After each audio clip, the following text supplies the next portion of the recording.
This is how you tie a stopper knot, a scaffold knot, and a double fisherman. They're all pretty similar, so I'm going to show you how to tie all three. Now this is a stopper knot. It's good to put at the end of your rope if you're climbing so you don't fall and die. It's pretty simple to tie, so we're going to start with one strand. You're going to make a gun shape and kind of capture that strand with those two fingers. Now you're going to take the tail and wrap around once and one half time. Now we can kind of turn the gun shape and look down the barrel, if you will. And you should see a gap right there where my fingers and the rope kind of make a little triangle. You're just going to feed the tail through that. Pull it through the other side, tighten that up, and you have a stopper knot.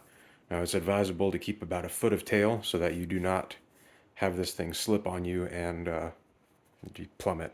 This is a scaffold knot. It's very similar to a stopper knot, however it's got a cinching loop. Now you could stick a carabiner in there, you could put a loop in there, you could tie it around something. However, if there's nothing in the loop and you cinch it, the whole thing, with enough force, comes apart. So with this one, you're going to start with a bight of rope instead of just a single strand, and you're going to grab it in much the same way. So I've got my fingers kind of in a gun shape. I'm holding those two strands there.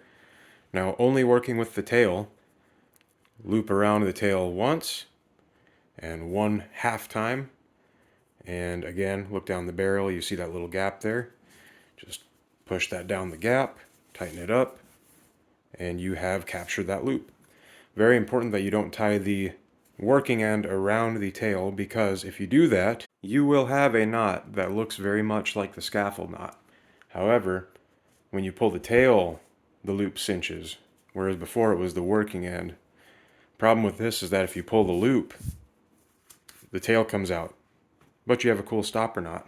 This is a double fisherman knot. It's used to secure two ends of a rope together. To tie a double fisherman's knot, you're going to take the tail of one rope and pair it with the working end of the other, and vice versa. I've got a black and a red rope, as you can see.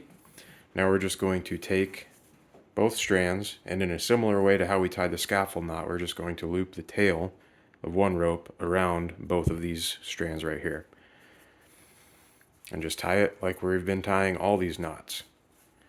Loop and a half, feed through, down the barrel.